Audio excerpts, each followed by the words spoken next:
Hello అండి. అందరూ బాగున్నారా? నేనైతే బాగున్నాను. మీరు కూడా బాగుండాలని కోరుకుంటున్నాను.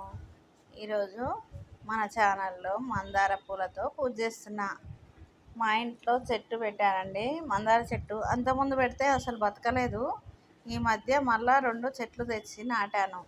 2, 3 నెలలైందండి. పూలు మాత్రం విరగబూస్తున్నాయి. అబ్బా! ఆ పూలతో పూజ చేస్తుంటే అబ్బా తృప్తే వేరండి.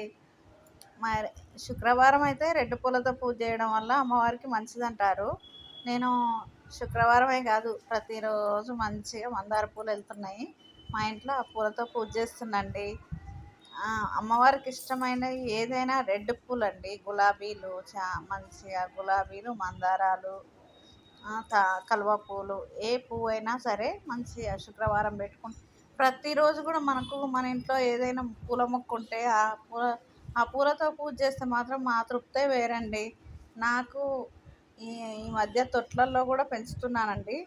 అలాగే ఈ చెట్టుకెళ్ళినాయి రోజు తెల్ల పూలు, రెడ్ పూలు, ఆ పూలతో రోజు పూజ చేస్తున్నా. అంతకుముందు అయితే పువ్వు అంటే బంగారం లాగా ఉండేది, కొనుక్కొస్తేనే పువ్వు. ఇప్పుడైతే ఆ బాధ లేదండి. నా ఇంట్లో నాకు పూలు వెళ్తున్నాయి, ఆ పూలతో పూజ చేస్తున్నా. ఆ తృప్తి మాత్రం ఆహా చాలండి జన్మకి అనిపించింది. మనం ఫస్ట్ గులాబీ చెట్టు పెట్టినాం అనుకోండి, అది ఎరువు మనం మట్టి ఎరువు మారుస్తుంటే మంచిగా పూలు మాత్రం బాగా పెద్దగా వస్తాయి. ఈ మధ్య గులాబీ పూలకు మాత్రం మనము టాబ్లెట్లు ఉంటాయిగా, అయిపోయిన టాబ్లెట్స్, ఏ టాబ్లెట్లు అయినా దాంట్లో వేయచ్చండి.